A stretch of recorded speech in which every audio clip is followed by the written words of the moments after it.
Hope we're all having a good evening and have enjoyed the evening so far, enjoyed the meal.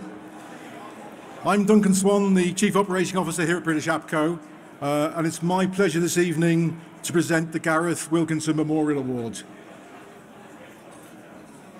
Before we move on to the award itself, please, can I ask everybody to use the envelopes on the table for British Heart Foundation, take the QR code, go onto the Just Giving page, but please, it is a really worthwhile cause in terms of charity. We've heard from Emily earlier on all the good work the BHF do, so please do use those envelopes, do scan the QR code, do go to the Just Giving page.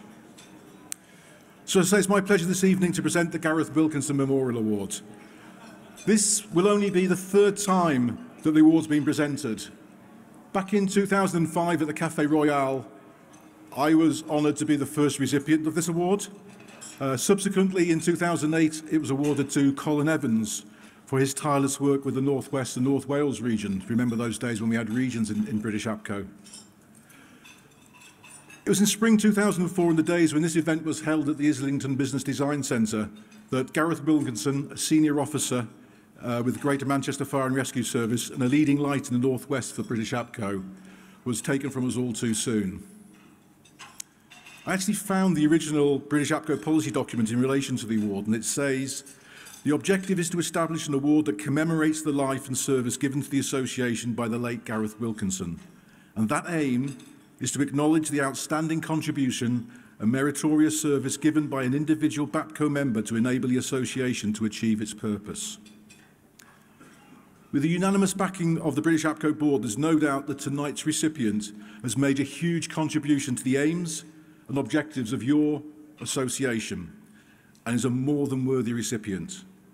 He's been instrumental in taking the British APCO-sponsored multi-agency instant transfer protocol, MATE for short, we do like our abbreviations in this industry, don't we, to the next stage through his work across the user organisations in Wales, keeping interested parties such as London Fire and the Maritime and Coast Guard Agency informed of progress, as well as working with one of the key MATE suppliers to make it happen. As part of the Joint Emergency Services Group in Wales, he's championed MATE. And 2023 is hopefully going to be a real watershed for the protocol that was born out of the coroner's inquest into the London bombings of July 2005. First, we had DEET, the Direct Electronic Instant Transfer, which is still used by several emergency service agencies, and it's very important in being able to transfer information to the Highways Agency, in particular from a number of police forces.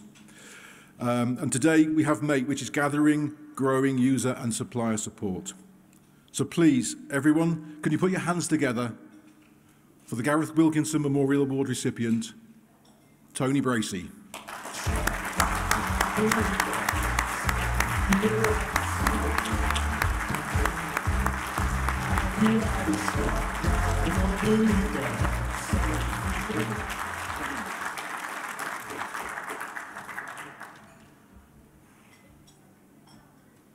So Tony.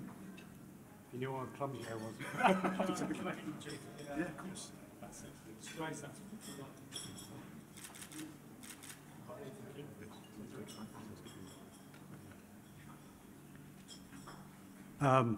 Flabbergasted, to say the least.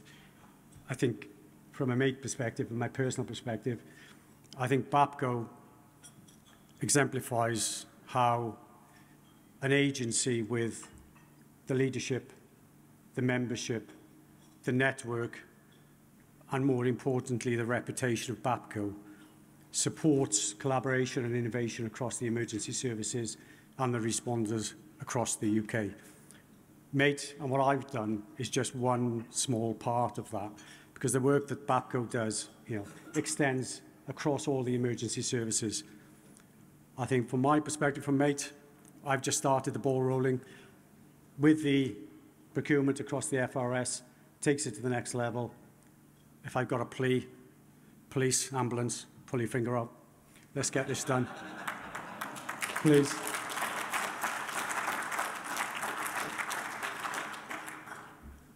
I thought that once I could come to BAPCO and not stand in front of a podium and talk to people, but I'll be quick. All I can say is really sort of from the bottom of my heart, a sincere thank you to the leadership team of BAPCO, past, present, and those who are not with us now. from the bottom of my heart, thank you very much indeed. It's an honour. Thank you.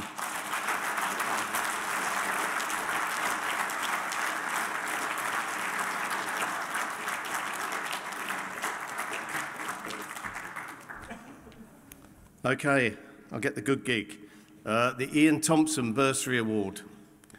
As you're aware, our former Chief Executive, Ian Thompson, many of you knew, suddenly passed away in 2020. Ian was a great advocate for education and developing young talent within the public safety industry. During Ian's tenure, we often discussed about how we should support the development of those individuals who were new to the industry, while at the same time promoting British APCO and furthering its charitable objectives. Ian was key to us turning from just an association as a company, but into a charity as well. So I was delighted last year to be able to announce the introduction of the Ian Thompson Bursary. The submissions duly came in from those within the first 2 to 3 years of working or studying in the field of critical communications in the UK and Northern Ireland. It's a real, a great thing that we're doing, I think. We've got some really key people coming in, new into the industry, and to be able to give them the opportunity to go and look beyond the UK, to see what else is going on, but to pick that up and feed it back to us here, the membership of British APCO. And we're looking to seeing, sorry chaps, we're looking to seeing you presenting back to us here or presenting in the journal as well. But the judging panel was duly convened earlier this year, and they were so impressed by some very strong submissions that they decided there won't just be one award, but there's going to be 4. Yeah, so I think that's brilliant. Thank you. So to help me present these awards this evening, our special guest, Amanda Thompson's going to come up and help me and say a few words too.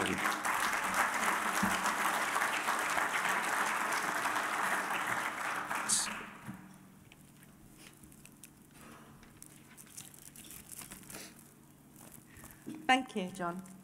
It's an absolute honour and a privilege to join you all this evening to present the Ian Thompson Bursary Award 2023.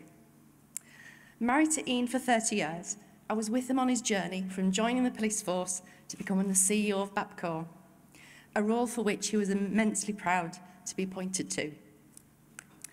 In 1987, it was recorded in his probationer's handbook, PC Thompson is a resourceful person with a high degree of common sense and a cheerful personality. I think we all saw that. He has approached this attachment with enthusiasm and determination to learn and apply himself.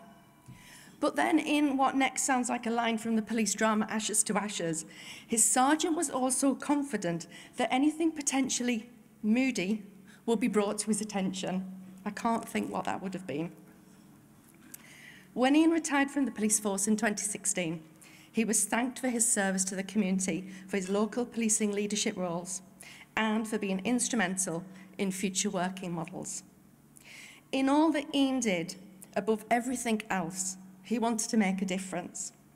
If he were here tonight, it is likely that he would have said for you to take this bursary, explore, question, and learn all that you can, and see if you can make a difference. To those awarded the bursary tonight, I wish you well. Many, many congratulations.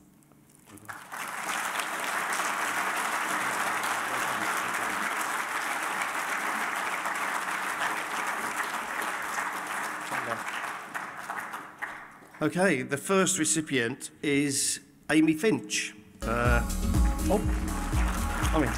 Amy is a digital marketing manager at Supplier. She's a marketing specialist. She wants to look at different channels of engagement, including online, to understand user perceptions and gather feedback on user requirements. And Amy intends to use the bursary to further her knowledge in this area, probably with a trip to somewhere. Yeah, one of our international partners is what the bursary is about. So please, Amy, come and join us.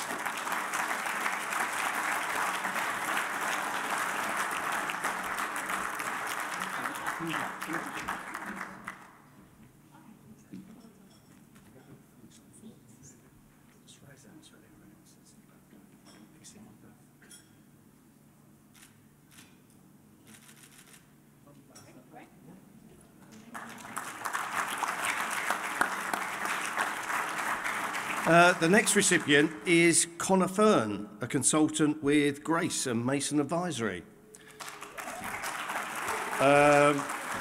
Connor's interest is really in ICS and CAD systems with a focus on command and control, call handling and incident management, and he really wants to focus on uncovering the processes and technologies that are slowing down call answering. We want to answer calls quickly. There are processes we put in place to improve things, actually slow things down. So he really wants to focus on that. So he's going to use his bursary to widen his knowledge of public safety call handling. And again, he's going to feed that back to us, which is great. And we look forward to hearing from you. Congratulations.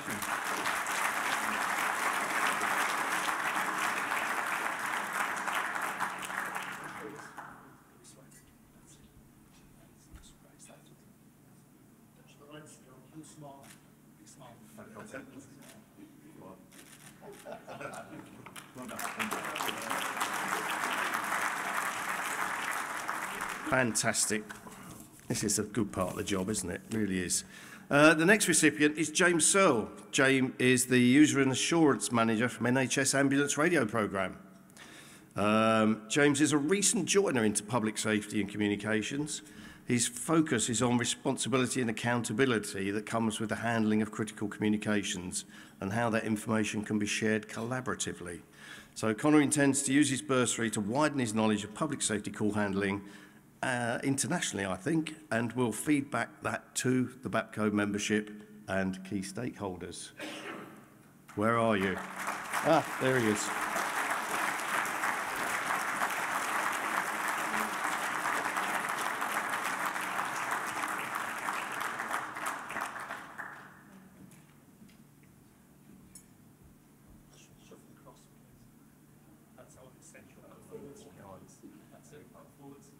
Forward. That's it. And a big smile. Take a smile.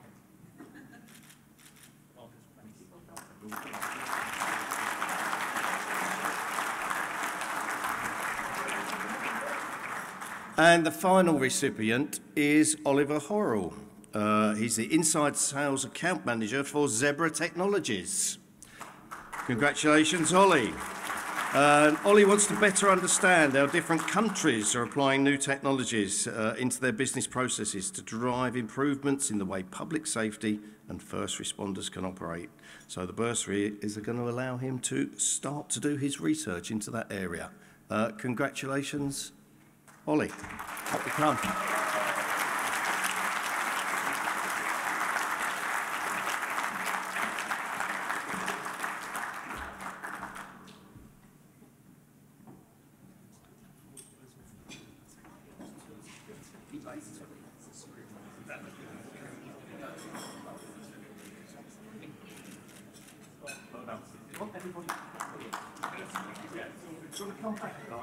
A group hug.